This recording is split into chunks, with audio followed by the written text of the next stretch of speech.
আচ্ছা, আমরা কই ছিলাম? আমরা ছিলাম হচ্ছে অ্যানোফিলিস মশাতে।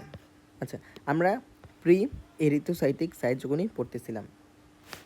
আচ্ছা, প্রি এরিথ্রোসাইটিক সাইটোগনিটা আসলে কিভাবে শুরু হবে? ঠিক আছে? প্রি এরিথ্রোসাইটিক সাইটোগনিটা আসলে কিভাবে শুরু হবে দেখো। প্রথমত অ্যানোফিলিস মশকি, এটা একটা মশকির নাম। ঠিক আছে? অ্যানোফিলিস মশকিতে অবস্থিত প্লাজমোডিয়াম এর স্পোরোজয়েড দশাটি আচ্ছা, মানে আমাদের এখানে যেটা বোঝানোর ট্রাই করলো যে আমাদের অ্যানোফিলিস একটা মশা, ওই মশার মধ্যে যে প্লাজমোডিয়ামের যে পরজীবীটা থাকে তার নাম হচ্ছে স্পোরোজয়েড, মানে একদম আমাদের প্রথম দশাটাই যে স্পোরোজয়েড দশা। ঠিক আছে? স্পোরোজয়েড দশা। হ্যাঁ, একদম আমাদের প্রথম দশাটার নাম কি ছিল? এই যে স্পোরোজয়েড দশা। ঠিক আছে? এটাই হচ্ছে আমাদের মশার থাকে। মানে এই এই যে আমাদের এই স্পোরোজয়েড দশা, এটাই হচ্ছে আমাদের ওই মশা থেকে মানুষের দেহে প্রবেশ করে। যেমন এই একটা মানুষ, আমি একটু আঁকি। এইটা একটা মানুষ এবং সাপোজ এটা একটা মশা। ঠিক আছে? যে এটা একটা মশা। এই মশাটা মানুষকে কী করবে? কামড় দিবে। এই মশাটা মানুষকে কী করবে বলো তো? কামড় দিবে। এই কামড় দিল। কামড় দেওয়ার সাথে সাথে এই মশকি থেকে, মানে এই যে এটা একটা অ্যানোফিলিস মশকি, এই মশকি থেকে মানব দেহে যে জীবাণুটা প্রবেশ করবে, সেই জীবাণু যে দশায় থাকবে তাকে বলা হইতেছে স্পোরোজয়েড দশা। তাকে বলা হইতেছে স্পোরোজয়েড দশা। মানে কোয়েশ্চেন প্রায় আসে যে মশা থেকে মানুষের দেহে যে জীবাণুটা প্রবেশ করে সেই দশাটার নাম কি? সেই দশাটার নাম হচ্ছে স্পোরোজয়েড দশা। স্পোরোজয়েড দশা। সো ওই যে শয়তান মশাটা, ওই শয়তান মশাটা যেটা কিনা অ্যানোফিলিস মশকি, ওই মশকি থেকে মানব দেহে জীবাণুর কোন পর্যায়ে বা কোন দশাটা প্রবেশ করে? অ্যান্সার হচ্ছে স্পোরোজয়েড দশা। স্পোরোজয়েড দশা, এটা মনে রাখা লাগবে। আচ্ছা, স্পোরোজয়েড দশা হচ্ছে প্রবেশ করলো। ঠিক আছে? আচ্ছা, পরে এ জাতীয় মশকি দংশনের ফলে আচ্ছা দেখো, স্পোরোজয়েডগুলো রসের মাধ্যমে মানবদেহে প্রবেশ করে। সো কোয়েশ্চেন প্রায় আসে যে অ্যানোফিলিস মশকির থেকে মানুষের দেহে কোন দশাটি প্রবেশ করে? অ্যান্সার হচ্ছে স্পোরোজয়েড দশা। আর এখানে তেমন কিছু কেমোটেক্সিস দরকার নাই। সো এটা একটু মনে রাখতে হবে। একদম প্রথম দশাটার নাম হচ্ছে স্পোরোজয়েড দশা, যেটা কিনা মশাটা মানুষকে কামড় দিলে মশা থেকে মানুষের দেহে যে দশাটা স্থানান্তরিত হয় বা সংক্রমিত হয়, ওই দশাটার নাম হচ্ছে স্পোরোজয়েড দশা। দেন আসি স্পোরোজয়েড দশার স্পোরোজয়েড এর যকৃতে প্রবেশ। সো এটি একটু মনে রাখতে হবে যে স্পোরোজয়েডগুলো তারপর কোথায় প্রবেশ করে? যকৃতে প্রবেশ করে। ঠিক আছে? এখান থেকে আর কিছু ভিতর থেকে না, এগুলো কিছু পড়ার দরকার নেই। জাস্ট এটা মনে রাখবা যে স্পোরোজয়েড দশাটা যে মশা থেকে মানুষের দেহে আসলো, এই যে স্পোরোজয়েড দশাটা কী হয়েছিল বলো তো? মশা থেকে যে মানুষের দেহে আসলো, ঠিক আছে? মশা থেকে মানুষের দেহে আসার পর মানুষের দেহের কোন অঙ্গে ওইটা যাইয়া হচ্ছে প্রবেশ করে? মানুষের দেহের যকৃত বা লিভারে গিয়ে প্রবেশ করে। এইটুক মনে রাখা লাগবে। ওকে, দেন আমাদের সেকেন্ড দশা হচ্ছে ক্রিপ্টোজয়েড। আমাদের সেকেন্ড দশার নাম কি? দ্বিতীয় দশার নাম হচ্ছে ক্রিপ্টোজয়েড। এই যে এখানে দেখো, এই যে আমাদের স্পোরোজয়েড দশা শেষ। স্পোরোজয়েড দশাটা মশা থেকে মানুষের দেহে প্রবেশ করলো। হ্যাঁ, স্পোরোজয়েড দশাটা মশা থেকে মানুষের দেহে প্রবেশ করে কই গেল? যকৃতে প্রবেশ করলো। শেষ স্পোরোজয়েড দশার কাহিনী।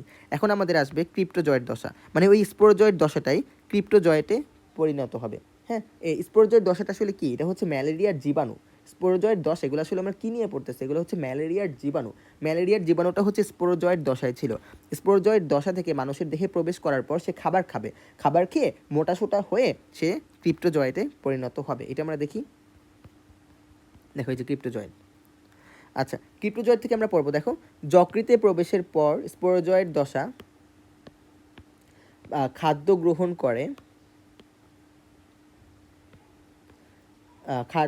করে দেন হচ্ছে মাকু আকৃতির ক্রিপ্টোজয়েডে পরিণত হয়। জাস্ট এইটুক মনে রাখাই লাগবে যে হচ্ছে স্পোরোজয়েড দশাটা ক্রিপ্টোজয়েডে পরিণত হয় কিভাবে? প্রথমত ওইটা যকৃতে প্রবেশ কইরা খাবার খায়, খাবার খেয়ে মাকু আকৃতির হয়, দেন ওইটাকে আমরা বলতেছি ক্রিপ্টোজয়েড। আবার বলতেছি, মানবদেহের যে স্পোরোজয়েড দশাটা প্রবেশ করছে মশা থেকে যে স্পোরোজয়েড দশাটা প্রবেশ করছে, ওইটা হচ্ছে প্রথমে কই যাবে? যকৃতে যাবে। যকৃতে গিয়ে এই যে যকৃত কোষে প্রবেশ করে কি করবে? খাবার খাবে। খাবার খেয়ে কোন আকৃতি হবে? মাকু আকৃতির। মাকু মানে এরকম, মাকু আকৃতির হবে। দেন ওই দশাটাকে আমরা বলতেছি ক্রিপ্টোজয়েড। হ্যাঁ, তখন ওইটা ক্রিপ্টোজয়েডে পরিবর্তন হয়ে যাবে বা কনভার্ট হয়ে যাবে। ঠিক আছে? এইটাই। দেন পরে ক্রিপ্টোজয়েড দশা থেকে তারপর কোন দশায় পরিণত হবে আমরা দেখি। ক্রিপ্টোজয়েড থেকে সেটা পরিণত হবে হচ্ছে সাইজন্টে। ক্রিপ্টোজয়েড থেকে সেটা কোন দশায় পরিণত হবে? ক্রিপ্টোজয়েড থেকে সেটা পরিণত হবে হচ্ছে সাইজন্ট দশায়। দেখো এই যে এখানে ছিল ক্রিপ্টোজয়েড, ক্রিপ্টোজয়েডের পরে এটা কিতে পরিণত হবে? সাইজন্টে। ঠিক আছে, দেখো। আচ্ছা, প্রতিটি ক্রিপ্টোজয়েড এর নিউক্লিয়াস ক্রমাগত বিভাজিত হয়ে কয়েকদিনের মধ্যে বহু নিউক্লিয়াস বিশিষ্ট দশায় পরিণত হয়। বহু নিউক্লিয়াস বিশিষ্ট পরজীবীর এই দশাকে বলা হয় সাইজন্ট। ঠিক আছে, সো ক্রিপ্টোজয়েড ছিল 2 নাম্বার পর্যায় বা 2 নাম্বার দশা। এখন ক্রিপ্টোজয়েড থেকে কিতে পরিণত হবে? সাইজন্ট। এই যে ক্রিপ্টোজয়েড থেকে, যে ক্রিপ্টোজয়েড না, ক্রিপ্টোজয়েড থেকে কিতে পরিণত হলো? সাইজন্ট। কিভাবে পরিণত হবে সেটাই এখানে লিখছে। কীভাবে পরিণত হবে সেটাই আর কি এখানে লেখার চেষ্টা করছে, যে ক্রিপ্টোজয়েডগুলা নিউক্লিয়াস ক্রমাগতভাবে বিভাজিত হয়ে সেইটা মানে হচ্ছে, দেখো আমি একটু যদি বুঝাই, এই হচ্ছে ক্রিপ্টোজয়েড। একটা ক্রিপ্টোজয়েডের ভিতর কয়টা নিউক্লিয়াস থাকবে? একটা নিউক্লিয়াস থাকবে, কিন্তু ওই একটা নিউক্লিয়াস ক্রমাগত বিভাজিত হয়ে অনেকগুলো নিউক্লিয়াসে পরিণত হবে এরকম। সো একটা কোষের মধ্যে অনেকগুলা নিউক্লিয়াস সৃষ্টি হবে। হ্যাঁ, এই যে বহু নিউক্লিয়াস বিশিষ্ট পরজীবীর এই দশাকেই বলা হইতেছে সাইজন। সো এই দশাকে বলা হইতেছে সাইজন, মানে একটা কোষের ভিতরে অনেকগুলা নিউক্লিয়াস থাকবে। কেন? কারণ হচ্ছে নিউক্লিয়াসের ক্রমাগত বিভাজন হবে। এইভাবে একটা কোষের মধ্যে যেহেতু অনেকগুলো নিউক্লিয়াস থাকবে, এই দশাটাকে বলা হইতেছে আমাদের সাইজন্ট। ঠিক আছে। আচ্ছা, এটা কিন্তু সিকিউতে আসে। ঠিক আছে, আমাদের এই যে হেপাটিক সাইজোগনিটা, এইটা মাঝে মধ্যে হচ্ছে সিকিউতে আসতে দেখা যায়।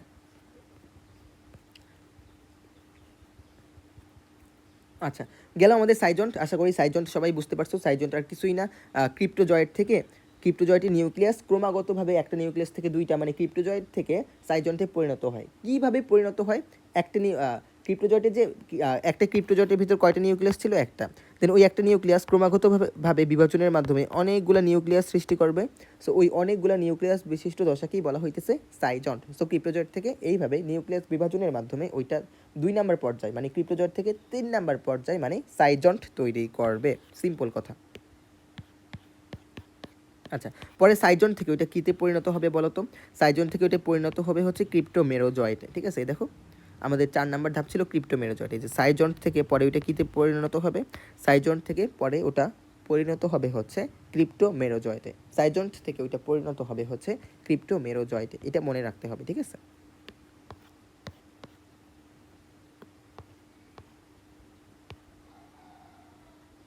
সরি। আচ্ছা, সাইজন থেকে পরে ওইটা কীতে পরিণত হইলো? সাইজন থেকে ওইটা পরিণত হইলো হচ্ছে ক্রিপ্টোমেরোজয়েটে। ঠিক আছে। আচ্ছা, ক্রিপ্টোমেরোজয়েটে যে পরিণত হবে সাইজন থেকে, সেইটা কীভাবে দেখো তো?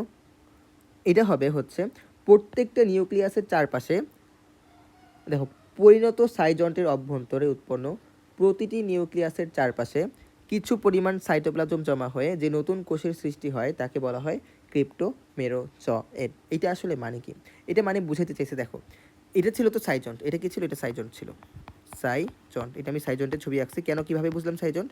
কারণ দেখো একটা কোষের ভিতর অনেকগুলো নিউক্লিয়াস, এগুলো নিউক্লিয়াস। ঠিক আছে, একটা কোষের ভিতর অনেকগুলো নিউক্লিয়াস সৃষ্টি হয়েছে, এই দশাকেই বলা হইতেছে সাইজন্ট। এখন সাইজন্ট থেকে আমাদের কীতে পরিণত হবে? ক্রিপ্টোমেরোজয়েটে। বাট এই যে সাইজন্ট থেকে আমাদের ক্রিপ্টোমেরোজয়েটে পরিবর্তন হবে, এটা আসলে কি পরিবর্তন হবে এখানে? জাস্ট কিছুই না, এটা চারপাশে হচ্ছে এইটা তো একটা কোষের মধ্যে অনেকগুলো নিউক্লিয়াস সৃষ্টি হয়েছে না। এখন প্রত্যেকটা কোষের চারপাশে হচ্ছে সাইটোপ্লাজম জমা হবে। প্রত্যেকটা নিউক্লিয়াসের চারপাশে সাইটোপ্লাজম, এইভাবে প্রত্যেকটা নিউক্লিয়াসের চারপাশে সাইটোপ্লাজম জমা হবে। সাইটোপ্লাজম জমা হয়ে প্রত্যেকটা নিউক্লিয়াস থেকে আলাদা আলাদা কোষের সৃষ্টি হবে। আবার বলতেছি, এটা কি ছিল? একটা কোষের মধ্যে অনেকগুলো নিউক্লিয়াস। এটা ছিল একটা কোষের মধ্যে অনেকগুলো নিউক্লিয়াস। ঠিক আছে, কিন্তু এখন কি হবে? প্রত্যেকটা নিউক্লিয়াস থেকে সাইটোপ্লাজম জমা হয়ে প্রত্যেকটা নিউক্লিয়াস থেকে, সাপোজ এখানে 10টা নিউক্লিয়াস আছে, সো 10টা নিউক্লিয়াস থেকে আলাদাভাবে 10টা কোষ তৈরি হবে। এটাকে বলা হইতেছে আমাদের ক্রিপ্টোমেরোজয়েট। ওই দশাকে আমাদের বলা হইতেছে ক্রিপ্টোমেরোজয়েট। ঠিক আছে, ওই যে আমাদের 10টা নিউক্লিয়াস থেকে যে 10টা কোষের সৃষ্টি হইলো, ওই 10টা কোষকেই বলা হইতেছে আমাদের ক্রিপ্টোমেরোজয়েট। এটা মনে রাখা লাগবে। এটা এখানে লিখছে, দেখো।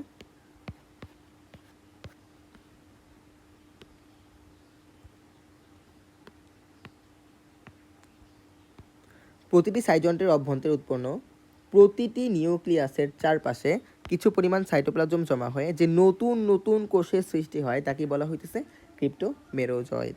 ঠিক আছে। আচ্ছা, তখন এই ক্রিপ্টোমেরোজয়েডগুলো কই অবস্থান করে? যকৃতের সাইনোসয়েডে অবস্থান করে। এটুকু একটু মনে রাখো যে ক্রিপ্টোজয়েডগুলো কোথায় অবস্থান করে? যকৃতের সাইনোসয়েডে। সো খুব ভালোভাবে আশা করি বুঝতে পারছো আমাদের। এখন আমাদের শেষ হয়ে গেল হচ্ছে প্রি এরিথ্রোসাইটিক সাইজোগনি। ঠিক আছে, আমাদের কি শেষ হয়ে গেল? Pre erythrocytic schizogony. হ্যাঁ, আমাদের হেপাটিক সাইজোগনির এই যে হেপাটিক সাইজোগনির মধ্যে প্রি এরিথ্রোসাইটিক সাইজোগনি শেষ হয়ে গেল। প্রথম ছিল স্পোরোজয়েড, স্পোরোজয়েড থেকে পরিণত হলো হচ্ছে ক্রিপ্টোজয়েডে, ক্রিপ্টোজয়েড থেকে পরিণত হলো হচ্ছে সাইজন্টে, সাইজন্ট থেকে পরিণত হয়েছে ক্রিপ্টোমেরোজয়েডে। সো এইভাবেই আমাদের হেপাটিক সাইজোগনির প্রি এরিথ্রোসাইটিক সাইজোগনি কমপ্লিট হয়ে গেছে। এখন আমাদের শুরু হবে হচ্ছে এক্সো এরিথ্রোসাইটিক সাইজোগনি। যখনই প্রি এরিথ্রোসাইটিক সাইজোগনি শেষ হয় তখন এখান থেকে শুরু হয় হচ্ছে আমাদের এক্সো এরিথ্রোসাইটিক সাইজোগনি। ঠিক আছে, এখন আমাদের কি শুরু হবে বলো তো? এখন আমাদের শুরু হবে হচ্ছে এক্সো প্রি এরিথ্রোসাইটিক সাইজোগনি শেষ হওয়ার পরই আমাদের শুরু হয়ে যাবে হচ্ছে এক্সো এরিথ্রোসাইটিক সাইজোগনি। হ্যাঁ, এখন আমরা আচ্ছা এক্সো এরিথ্রোসাইটিক সাইজোগনির আবার কয়টা ধাপ? মাত্র 2টা ধাপ। প্রথমে হচ্ছে সাইজন্ট, হ্যাঁ, এবং সাইজন্ট থেকে তারপর কিতে পরিণত হবে? মেটাক্রিপ্টোমেরোজয়েডে। মেটাক্রিপ্টোমেরোজয়েড আবার 2 প্রকার। যদি বড় হয় তাহলে যদি ছোট হয় তাহলে ওইটাকে আমরা বলতেছি মাইক্রো, যদি বড় হয় তাহলে ওইটাকে আমরা বলতেছি ম্যাক্রো। এটা একটু মনে রাখা লাগবে। ঠিক আছে, তো আমরা দেখি আমাদের হচ্ছে যেই মুহূর্তে আমাদের প্রি এরিথ্রোসাইটিক সাইজোগনির এই 4টা ধাপ কমপ্লিট হয়ে যাবে, সাথে সাথে আমাদের শুরু হয়ে যাবে হচ্ছে এক্সো এরিথ্রোসাইটিক সাইজোগনি। ঠিক আছে,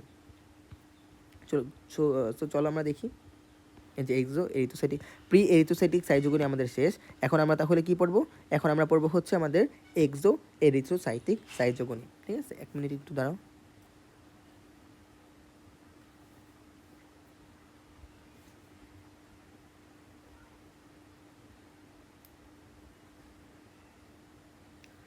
আচ্ছা, এখন আমরা পড়বো এক্সো এরিথ্রোসাইটিক সাইজোগনি। দেখো আচ্ছা, এক্সো এরিথ্রোসাইটিক সাইজোগনিতে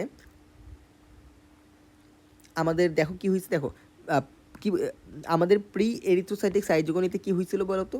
প্রি এরিথ্রোসাইটিক সাইজোগনিতে আমাদের উৎপন্ন হয়েছিল হচ্ছে ক্রিপ্টোমেরোজয়েড। হ্যাঁ, প্রি এরিথ্রোসাইটিক সাইজোগনিতে আমাদের কি উৎপন্ন হয়েছিল বলো তো? ক্রিপ্টোমেরোজয়েড। এই যে প্রি এরিথ্রোসাইটিক সাইজোগনির একদম লাস্টের দশা কী ছিল? ক্রিপ্টোমেরোজয়েড। সো আলটিমেটলি আমাদের প্রি এরিথ্রোসাইটিক সাইজোগনি থেকে মেইনলি কি উৎপাদন হয়েছিল? একদম প্রি এরিথ্রোসাইটিক সাইজোগনির একদম লাস্টে গিয়া উৎপন্ন হয়েছিল ক্রিপ্টোমেরোজয়েড। সো এটা এখানে লিখছে। ঠিক আছে, যে প্রি এরিথ্রোসাইটিক সাইজোগনি চক্রে যে ক্রিপ্টোমেরোজয়েডগুলো উৎপন্ন হয়েছিল ওই ক্রিপ্টোমেরোজয়েড থেকেই হচ্ছে সাইজন্ট তৈরি হবে। ঠিক আছে, ওই ক্রিপ্টোমেরোজয়েড থেকে আবার কি তৈরি হবে? সাইজন্ট। দেখো সাইজন্ট মানে কি আমরা আগেই বলছিলাম। হ্যাঁ, দেখো প্রতিটি ক্রিপ্টোমেরোজয়েডে নতুন যকৃত কোষে প্রবেশ করে নিউক্লিয়াসের বারবার বিভাজনের মাধ্যমে বহু নিউক্লিয়াস বিশিষ্ট দশাকে বলা হয় সাইজন্ট। মানে সিম্পল কথা ভাই, আবার ওই সেম কথা। হ্যাঁ, ওই যে সাইজন্ট দশা আমরা প্রি এরিথ্রোসাইটিক সাইজোগনিতে পড়ছিলাম না, এক্সো এরিথ্রোসাইটিক সাইজোগনিতেও ওই সাইজন্ট দশাটা আমরা পাবো। হ্যাঁ, প্রি এরিথ্রোসাইটিক সাইজোগনিতে আমরা যে সাইজন্ট দশাটা পাইছিলাম, এক্সো এরিথ্রোসাইটিক সাইজোগনিতেও আমরা সেই সাইজন্ট দশাটা পাবো। মানে কি? মানে একটা কোষের ভিতরে ওই যে অনেকগুলো নিউক্লিয়াস সৃষ্টি হবে, এটাকেই বলা হইতেছে সাইজন্ট। এটাকেই বলা হইতেছে সাইজন্ট। একটা কোষের ভিতরে অনেকগুলো নিউক্লিয়াস, এটাকে বলা হইতেছে সাইজন্ট। সো আমাদের এক্সো এরিথ্রোসাইটিক সাইজোগনিতেও আমরা সাইজন্ট দশা পাইলাম, যে আমাদের ক্রিপ্টোমেরোজয়েড থেকে আমাদের কি উৎপন্ন হবে? সাইজন্ট। দেখো প্রতিটি ক্রিপ্টোমেরোজয়েডে নিউক্লিয়াস বারবার বিভাজনের মাধ্যমে কি উৎপন্ন করবে? বহু নিউক্লিয়াস বিশিষ্ট দশাকে বলা হয় সাইজন্ট। ঠিক আছে, এইটাই আমাদের বললো। এটা আমরা আগেও পড়ে আসছি। আমরা প্রি এরিথ্রোসাইটিক সাইজোগনিতেও সাইজন্ট পাবো, আমরা এক্সো এরিথ্রোসাইটিক সাইজোগনিতেও সাইজন্ট পাবো। এখন আসি আমরা মেটাক্রিপ্টোমেরোজয়েড। পরে সাইজন্ট থেকে কি তৈরি হবে? সাইজন্ট থেকে তৈরি হবে হচ্ছে মেটাক্রিপ্টোমেরোজয়েড। এইটাও একদমই সেম। ঠিক আছে, একদমই সেম। হ্যাঁ, দেখো এখানেও এই পর্যায়েও কী ঘটবে? দেখো প্রতিটি সাইজন্টের প্রতিটি নিউক্লিয়াসের চারপাশে সাইটোপ্লাজম জমা হয় এবং প্লাজমা মেমব্রেন মানে কোষঝিল্লি হয়, এবং যে নতুন নতুন কোষের সৃষ্টি হয় তাকে বলা হয় মেটাক্রিপ্টোমেরোজয়েড। মানে হচ্ছে আগে আমরা যেরকম সাইজন্ট আর ক্রিপ্টোমেরোজয়েড পাইছিলাম, এখানে ওই সেম কথা, এখানে ওই সেম দশা পাবো। কিন্তু এখানে এটাকে সাইজন্ট বলা হইতেছে ঠিকই, কিন্তু এটাকে বলা হইতেছে মেটাক্রিপ্টোমেরোজয়েড। ঠিক আছে, বাট এই দুইটা দশা আলটিমেটলি সেমই। সাইজন্ট আর ক্রিপ্টোমেরোজয়েট এখানে যেই নাম দিয়েছিলাম আমরা প্রি এরিথ্রোসাইটিক সাইজোগনিতে আমরা ওদের নাম দিয়েছিলাম সাইজন্ট আর ক্রিপ্টোমেরোজয়েট, কিন্তু এক্সো এরিথ্রোসাইটিক সাইজোগনিতে আমরা ওইটার নাম দিলাম সাইজন্ট আর মেটা ক্রিপ্টোমেরোজয়েট। সো এখানেও আমাদের তাহলে কি উৎপন্ন হলো দেখো তো, ওই যে আমাদের কি প্রথম তো সাইজন মানে হচ্ছে একটা কোষের ভিতরে অনেকগুলো নিউক্লিয়াস, ঠিক আছে। দেন এটা তো ছিল আমাদের সাইজন্ট। দেন কি হবে, সাইজন থেকে যে আমাদের ক্রিপ্টোমেরোজয়েটে পরিণত হতে হবে, এটা কীভাবে হবে বলো তো? আর কিছুই না, জাস্ট প্রত্যেকটা কোষের চারপাশে প্রত্যেকটা নিউক্লিয়াসের চারপাশে সাইটোপ্লাজম আর কোষঝিল্লি জমা হয়, প্রত্যেকটা নিউক্লিয়াস থেকে আলাদা আলাদা নতুন কোষের সৃষ্টি হবে। সো ওই আলাদা আলাদা নতুন কোষগুলোকেই বলা হইতেছে মেটা ক্রিপ্টোমেরোজয়েট। ওইটা এখানে লিখছে যে সাইজন্টের প্রতিটি নিউক্লিয়াসের চারপাশে সাইটোপ্লাজম ও কোষঝিল্লি জমা হয়, যেসব নতুন নতুন কোষ সৃষ্টি হয় তাকেই বলা হইতেছে ক্রিপ্টোমেরোজয়েট। সো এটা জাস্ট একটু বুঝলেই একদমই ইজি।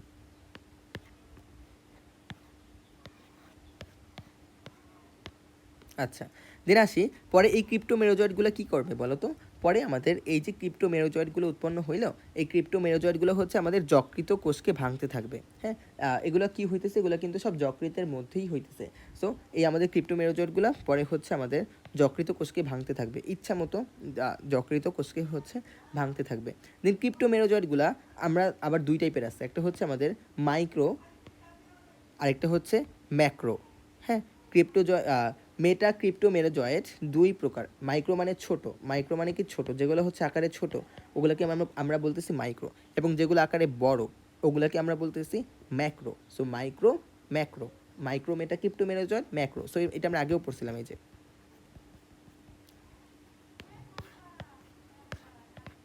যে মেটা ক্রিপ্টোমেরোজয়েট দুই প্রকার আছে, একটা হচ্ছে মাইক্রো আর একটা হচ্ছে ম্যাক্রো মেটা ক্রিপ্টোমেরোজয়েট। মাইক্রো আর ম্যাক্রো মেটা ক্রিপ্টোমেরোজয়েট। আচ্ছা, সো এই পর্যন্ত লিখলেই হয়। আচ্ছা, এখন আমরা শুরু এই শেষ আমাদের এই পর্যন্তই ছিল হচ্ছে আমাদের হেপাটিক সাইজোগনি। ঠিক আছে, হেপাটিক সাইজোগনি ছিল এই পর্যন্তই।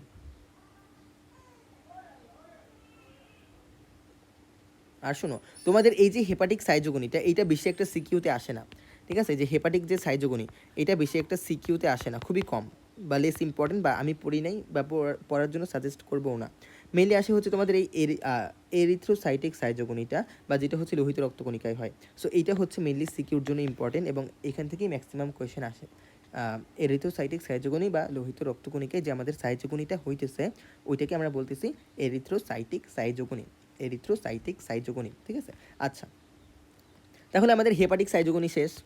হেপাটিক সাইজোগনিতে আমরা কি পড়ছিলাম, দুইটা পর্যায়ে আছে, একটা হচ্ছে প্রি এরিথ্রোসাইটিক সাইজোগনি, আর একটাকে আমরা বলতেছি exo erythrocytic schizogony. Pre erythrocytic সাইজোগনির আবার চারটা দশা ছিল। কয়টা দশা ছিল? চারটা দশা ছিল। একটা হচ্ছে স্পোরোজয়েট থেকে পরিণত হয় ক্রিপ্টোজয়েট থেকে পরিণত হয় সাইজন থেকে পরিণত হয় ক্রিপ্টোমেরোজয়েটে। দেন এই যে আমাদের ক্রিপ্টোমেরোজয়েটে পরিণত হইল, দেন এই ক্রিপ্টোমেরোজয়েট থেকে আবার আমাদের পরিণত হয় হচ্ছে সাইজন থেকে আমাদের পরিণত হয় হচ্ছে মেটাক্রিপ্টোমেরোজয়েটে। এবং মেটাক্রিপ্টোমেরোজয়েট দুই প্রকার, একটা হচ্ছে মাইক্রো মেটাক্রিপ্টোমেরোজয়েট, আরেকটা হচ্ছে ম্যাক্রো মেটাক্রিপ্টোমেরোজয়েট। ঠিক আছে, সো এই যে আমাদের মাইক্রো আর ম্যাক্রো মেটাক্রিপ্টোমেরোজয়েট তৈরি হইল, এইখান থেকেই আমাদের শুরু হবে হচ্ছে এরিথ্রোসাইটিক সাইজোগনি, মানে এগুলো একটার সাথে আরেকটা লিঙ্ক আপ। ঠিক আছে, এই যে আমাদের মেটাক্রিপ্টোমেরোজয়েট সৃষ্টি হয়েছে না, এই মেটাক্রিপ্টোমেরোজয়েট থেকেই হচ্ছে আমাদের এই এরিথ্রোসাইটিক সাইজোগনিটা শুরু হবে। মানে এই মেটাক্রিপ্টোমেরোজয়েট থেকেই হচ্ছে আমাদের ট্রফোজয়েট দশাটা উৎপন্ন হবে। দেন ট্রফোজয়েট থেকে হচ্ছে আমাদের সিগনেট রিং হবে, সিগনেট রিং থেকে হচ্ছে অ্যামিবয়েড ট্রফোজয়েট, তারপর সাইজন্ট, রোজেট, মেরোজয়েট, গ্যামিটোসাইট, মাইক্রোগ্যামিটোসাইট, ম্যাক্রোগ্যামিটোসাইট। সো এই দশাগুলো আমরা এখন পড়বো। ঠিক আছে, এই দশাগুলো আমরা এখন পড়বো। আচ্ছা, সো আমাদের হেপাটিক সাইজোগনি পড়া শেষ। এখন আমরা শুরু করব এরিথ্রোসাইটিক সাইজোগনি। মানে হেপাটিক সাইজোগনি কোথায় হয়েছিল? যকৃতে। এরিথ্রোসাইটিক সাইজোগনি কোথায় হবে? লোহিত রক্তকণিকায়। সো আমরা এখন এরিথ্রোসাইটিক সাইজোগনি বা লোহিত রক্তকণিকায় যেই চক্র হয় ওই চক্র নিয়ে পড়ব। ওই চক্রের প্রথম ধাপ কি? ট্রফোজয়েট। দ্বিতীয় ধাপ সিগনেট রিং। ধাপ না, আসলে দশা, এগুলোকে বলা হইতেছে দশা। ঠিক আছে, দশা মানে একটা ম্যালেরিয়া পরজীবী বা জীবাণুটা কোন কোন দশা অতিক্রম করতেছে। আচ্ছা, দেন সিগনেট রিং থেকে পরিণত হবে অ্যামিবয়েড ট্রফোজয়েটে, তারপর schizont, rosette, merozoite, gametocyte. So এই দশাগুলো নিয়ে আমরা এখন লেখাপড়া করবো। জাস্ট কোন দশায় কি কি পাই আমরা ওই দুই একটা লাইন পড়লেই আমাদের হবে। সো চলো আমরা এরিথ্রোসাইটিক সাইজোগনি শুরু করি। আচ্ছা, এই যে এরিথ্রোসাইটিক সাইজোগনি, দেখো এখানে সিকিউ লেখা আছে। এরিথ্রোসাইটিক সাইজোগনি এটা আমাদের সিকিউতে আসে, হ্যাঁ, বা লোহিত রক্তকণিকায় যে চক্রটা হয় তাকে আমরা বলতেছি এরিথ্রোসাইটিক সাইজোগনি। আচ্ছা, এটা একটু পড়ো যে ম্যালেরিয়া পরজীবী রক্তে আত্মপ্রকাশ করতে কয়দিন সময় লাগে? 60 থেকে 8 দিন, ঠিক আছে। ম্যালেরিয়া পরজীবী কই ছিল? যকৃতের মধ্যে। এখন যকৃত থেকে ওইটা রক্তে আসতে সময় লাগবে হচ্ছে 60 থেকে 8 দিন, হ্যাঁ। এই সময়কে বলা হয় প্রিপ্যারেন্টাল। এটা না পড়লেও হবে, জাস্ট এইটুকু মনে রাখো। ম্যালেরিয়া পরজীবীর রক্তে আত্মপ্রকাশ করতে সময় লাগে 7 থেকে 8 দিন।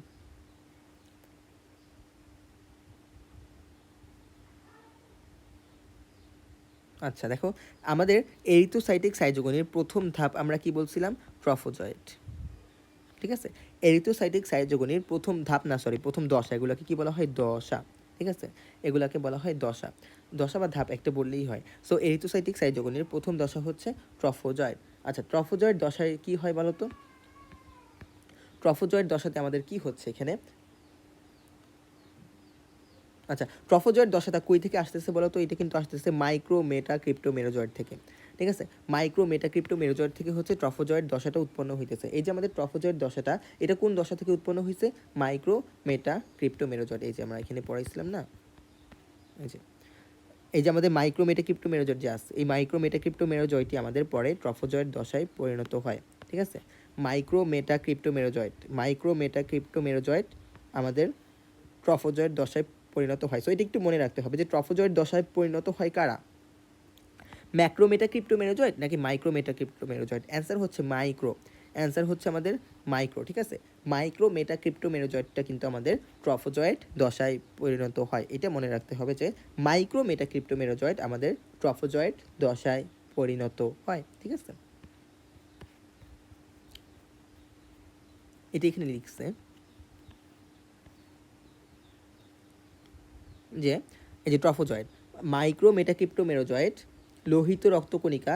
আচ্ছা, এই যে আমাদের এই ধাপটা কোথায় ঘটতেছে? এটা কিন্তু লোহিত রক্তকণিকার ভিতরে ঘটতেছে, হ্যাঁ। এরিথ্রোসাইটিক সাইজোগনিতে মানে ওই জীবাণুটা, ওই যে ম্যালেরিয়া জীবাণু, ওইটা আমাদের লোহিত রক্তকণিকায় প্রবেশ করলো, দেন ওই লোহিত রক্তকণিকার মধ্যেই এই ধাপগুলো হইতেছে। আচ্ছা, সো মাইক্রো মেটাক্রিপ্টোমেরোজয়েড লোহিত রক্তকণিকায় প্রবেশ করে, কি খায়? হিমোগ্লোবিন ভক্ষণ করে। আমরা জানি লোহিত রক্তকণিকায় হিমোগ্লোবিন থাকে। দেন ওটি কী হয়? বড় হয় ও গোলাকার হয়। মানে মাইক্রোমেটা ক্রিপ্টোমেরোজয়েডটা লোহিত রক্তকণিকায় প্রবেশ করলো, বড় হয়েছে, গোলাকার হয়েছে। দেন ওইটা কোন দশায় পরিণত হয়? এই যে আমাদের ট্রফোজয়েড দশা। এই যে আমাদের ট্রফোজয়েড দশা এসে গেল। সো ট্রফোজয়েড দশায় কেমনে পরিণত হয় বুঝছো? ওই যে মাইক্রোমেটা ক্রিপ্টোমেরোজয়েড, মাইক্রোমেটা ক্রিপ্টোমেরোজয়েড লোহিত রক্তকণিকায় প্রবেশ করলো, দেন খাওয়া দাওয়া করে মোটা হয়েছে, তাজা হয়েছে, বড় আর গোলাকার হয়েছে। দেন ওইটা কোন দশায় পরিণত হয়ে যায়? ট্রফোজয়েড। এবং এটা অত্যন্ত ক্ষণস্থায়ী দশা। সো যদি কোয়েশ্চেন আসে নিচের কোনটি ক্ষণস্থায়ী দশা, অ্যান্সার হবে ট্রফোজয়েড। নিচের কোনটি ক্ষণস্থায়ী দশা, অ্যান্সার হবে ট্রফোজয়েড। আচ্ছা, পরে ট্রফোজয়েড থেকে কোন দশায় পরিণত হয়? ট্রফোজয়েড থেকে আমাদের দ্বিতীয়ত পরিণত হয় হচ্ছে সিগনেট রিং, সিগনেট রিং। আচ্ছা, সিগনেট রিংয়ে যখন পরিণত হয় তখন কেন্দ্রীয় অঞ্চলে একটা গহ্বর সৃষ্টি হয়, এটা মনে রাখা লাগবে, ঠিক আছে। সিগনেট রিং যখন সৃষ্টি হয় তখন কেন্দ্রীয় অঞ্চলে একটা গর্তের মতো সৃষ্টি হয়। আচ্ছা, তখন ওই পরজীবীটাকে কেমন দেখায়? পাথর বসানো আংটির মতো, পাথর বসানো আংটির মতো দেখায়, হ্যাঁ। এটাকে, এই অবস্থাকে বলা হইতেছে আমাদের সিগনেট রিং। এই অবস্থাকে বলা হইতেছে আমাদের সিগনেট রিং। এইটুকু একটু মনে রাখাই লাগবে, ঠিক আছে।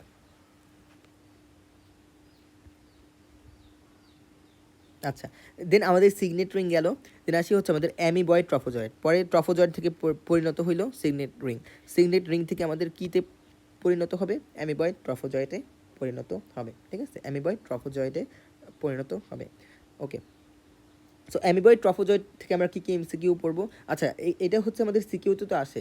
এই এরিথ্রোসাইটিক সাইজোগনি এখন যেটা পড়তেছি এটা সিকিউতে আসে। বাট আমি যেসব লাইন ভিতর থেকে মার্ক করে দিতেছি এগুলো তোমার জাস্ট এমসিকিউর জন্য পড়ো, এবং এই লাইনগুলোই তুমি সিকিউতে লিখতে পারবা। তোমার মেইনলি মুখস্থ করা লাগবে এই দশার নামগুলা, এই দশার নামগুলো তোমার মুখস্থ করা লাগবে। আবার বলতেছি, এই যে আমাদের যে দশাগুলো আছে সিকিউর জন্য, এই যে ট্রফোজয়েড, signet ring, amoeboid ট্রফোজয়েড, schizont, merozoite, হ্যাঁ, এই দশাগুলো তোমার এই হেডলাইনগুলো তোমার সিকিউর জন্য মুখস্থ করা লাগবে।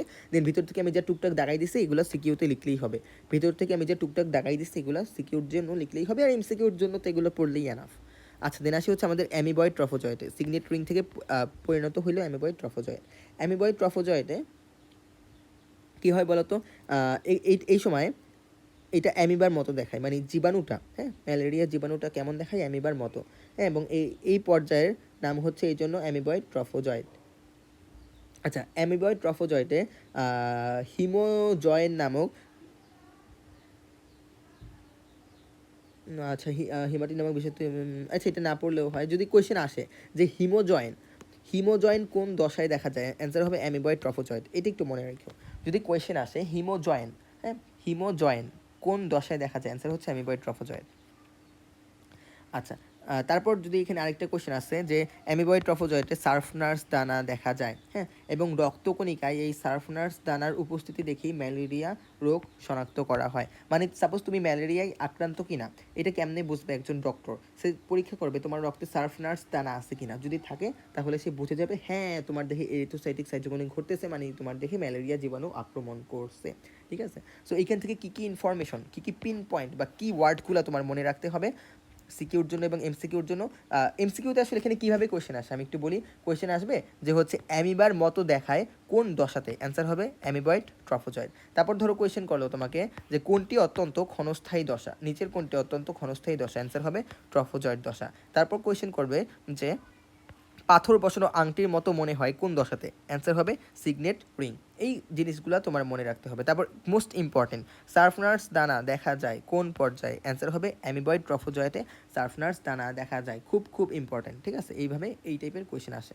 আচ্ছা, দেন আবার আসি সাইজন্ট, ঠিক আছে, দেন অ্যামিবয়েড ট্রফোজয়েড থেকে কীতে পরিণত হবে বলো তো, সাইজন্ট। সাইজন্ট এখান থেকে ভিতর থেকে কিছুই পড়া লাগবে না, জাস্ট এইটা মনে রাখবা যে নিউক্লিয়াস, এখন তো আমরা জানি সাইজন্ট মানে একটা কোষের ভিতর অনেকগুলো নিউক্লিয়াস, কিন্তু কয়টা নিউক্লিয়াস এখানে স্পেসিফিকভাবে বলে দিচ্ছে 12 থেকে 24টা নিউক্লিয়াস। সো এটা একটু মনে রাখো যে আমাদের অপত্য বা নতুন নতুন কয়টা নিউক্লিয়াস সৃষ্টি হয়, 12 থেকে 24টা নিউক্লিয়াস সৃষ্টি হয়, এটা একটু মনে রাখা লাগবে, 12 থেকে 24টা নিউক্লিয়াস সৃষ্টি হয়। আচ্ছা, বহু নিউক্লিয়াস বিশিষ্ট দশাকে বলা হয় সাইজন্ট। আচ্ছা, সাইজন্ট আসলে মানে কি ভাই? সাইজন্ট মানে আর কিছুই না, সাইজন্ট মানে হচ্ছে একটা কোষের ভিতরে যদি অনেকগুলো নিউক্লিয়াস থাকে সেটাকে বলা হয় সাইজন্ট। একটা কোষের ভিতরে যদি অনেকগুলো নিউক্লিয়াস থাকে সেটাকে বলা হইতেছে সাইজন্ট। ঠিক আছে, এই সাইজন্ট দশা আমরা দেখতেছি মোটামুটি প্রত্যেকটা চক্রতেই পাওয়া যায়, সাইজন্ট দশাটা মোটামুটি প্রত্যেকটা চক্রতেই পাওয়া যায়। সো তোমার এইটুকু মনে রাখা লাগবে।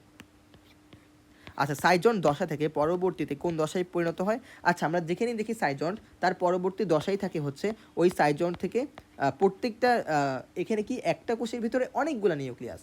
দেন পরের ধাপেই কি হয় আমরা দেখতেছি, পরের ধাপেই কি হয়, পরের ধাপেই হচ্ছে ওই প্রত্যেকটা নিউক্লিয়াস থেকে আলাদা আলাদা কোষের সৃষ্টি হয়, প্রত্যেকটা নতুন নতুন নিউক্লিয়াস থেকে প্রত্যেকটা আলাদা আলাদা কোষের সৃষ্টি হয়। কেমনে? চারপাশে প্রত্যেকটা নিউক্লিয়াসের চারপাশে সাইটোপ্লাজম জমা হবে, কোষ ঝিল্লি জমা হবে, সেভাবে জমা হয় প্রত্যেকটা নিউক্লিয়াস থেকে। আগে তো একটা কোষের ভিতরে অনেকগুলা নিউক্লিয়াস ছিল, এখন কি হবে প্রত্যেকটা কোষে দিয়ে আলাদা আলাদা নতুন প্রত্যেকটা নিউক্লিয়াস থেকে ধরো 10টা নিউক্লিয়াস, 10টা নিউক্লিয়াস থেকে আলাদা 10টা কোষের সৃষ্টি হবে। সো সাইজন থেকে যখন এরকম, সাইজন তো একটা কোষের ভিতরে অনেকগুলা নিউক্লিয়াস, সো সাইজন থেকে যখন এরকম প্রত্যেকটা নিউক্লিয়াস থেকে আলাদা আলাদা কোষের সৃষ্টি হয় ওই অবস্থাকে বলা হইতেছে মেরোজয়েট। ঠিক আছে, এই যে ওই কথাটি লিখছে যে সাইজন্টের প্রতিটি নিউক্লিয়াসের চারপাশে সাইটোপ্লাজম ও প্লাজমা মেমব্রেন জমা হয়ে 12 থেকে 18টি গোলাকার নতুন কোষ সৃষ্টি হয়, এটাকেই বলা হইতেছে মেরোজয়েট। হ্যাঁ, এদেরকে কি বলা হয়? মেরোজয়েট। আচ্ছা, মেরোজয়েটে গোলাপের পাপড়ির ন্যায় দেখা যায়। আচ্ছা, মেরোজয়েট দশা যখন থাকবে তখন ওইটা গোলাপের পাপড়ির ন্যায় দেখা যায়, সো ওই অবস্থাকে বলা হয় রোজের দশা। ঠিক আছে, আমি যদি একটু দেখাই চিত্র, এই যে এই চিত্রটা আমরা নেক্সট ক্লাসে শিখবো, এটা হচ্ছে এরিথ্রোসাইটিক সাইটোকিনিন চিত্র। সো আমি যদি একটু রোজের দশাটা দেখে, এই যে এটা হচ্ছে আমাদের রোজের দশা। আমি কিন্তু আবার বলতেছি এই চিত্রটা আমাদের শেখা লাগবে এবং আমি শিখিয়ে দেবো, কোনো চিন্তা করার দরকার নাই। হ্যাঁ, এই দেখো এটা একটু রোজ মানে ফুলের পাপড়ির মতো দেখাচ্ছে না, সো এটা কোন দশা? এটা হচ্ছে আমাদের মেরোজয়েট দশা, এটা আমাদের মেরোজয়েট দশা। সো এটা এখানে আর কি বললো যে মেরোজয়েট দশায় গোলাপের পাপড়ির ন্যায় দেখা যায়, সো এই জন্য এটাকে বলা হয় রোজেট। মেরোজয়েট দশার আরেকটা নাম কি? রোজেট। মেরোজয়েট দশার পরজীবীর আরেকটা নাম কি? রোজেট। সো এই ইনফরমেশনগুলো তোমার মনে রাখা লাগবে। ঠিক আছে, সাপোজ কোয়েশ্চেন আসবে রোজেট দশা কোন পর্যায়ে দেখা যায়, অ্যান্সার হবে মেরোজয়েট পর্যায়ে। এবার সিকিউর জন্য আসলে এটাই লিখবা যে মেরোজয়েট পর্যায়ে রোজের দশা দেখা যায়। হ্যাঁ, গোলাপের পাপড়ি ন্যায় দেখা যায়, 12 থেকে 18টা নতুন কোষের সৃষ্টি হয়, এগুলো একটু লিখবা। আচ্ছা আচ্ছা, গ্যামিটোসাইট গঠন। দেন আমাদের এই যে আমাদের মেরোজয়েটটার তৈরি হইলো, দেন মেরোজয়েড থেকে একদম লাস্টে কি উৎপন্ন হবে? মেরোজয়েড থেকে আমাদের একদম লাস্টে উৎপন্ন হবে হচ্ছে গ্যামিটোসাইট। গ্যামিটোসাইট আবার দুই প্রকার, পুং গ্যামিটোসাইট, স্ত্রী গ্যামিটোসাইট। সো আমরা জানি যে শুক্রাণু আর ডিম্বাণু, ঠিক আছে। গ্যামিটোসাইট, পুং গ্যামিটোসাইট হচ্ছে ছোট, এই জন্য এটাকে বলা হইতেছে মাইক্রো গ্যামিটোসাইট, আর স্ত্রী গ্যামিটোসাইটটা বড়, এই জন্য এটাকে বলা হইতেছে ম্যাক্রো গ্যামিটোসাইট। সো আজকে এই পর্যন্তই থাক, ঠিক আছে। আমাদের কি উৎপন্ন হয়েছিল এখানে? মেরোজয়েড। মেরোজয়েড থেকে পরবর্তীতে আমাদের গ্যামিটোসাইট উৎপন্ন হবে, এবং গ্যামিটোসাইট দুই প্রকার, একটা হচ্ছে পুং গ্যামিটোসাইট এবং আরেকটা হচ্ছে স্ত্রী গ্যামিটোসাইট, ঠিক আছে। আচ্ছা, সো আমরা কালকে যখন এই চিত্রটা বুঝাবো, হ্যাঁ, তখন এটা কি হচ্ছে এরিথ্রোসাইটিক সাইজোগনিক চিত্র, এবং এটা সিকিউতে আসে। যখন এই চিত্রটা বুঝাবো তখন আরেকটু ক্লিয়ার হবে। তো আজকে এই পর্যন্তই থাক। তোমাদের কারো কোনো কোয়েশ্চেন থাকলে ইনবক্সে অবশ্যই জিজ্ঞাসা করবে।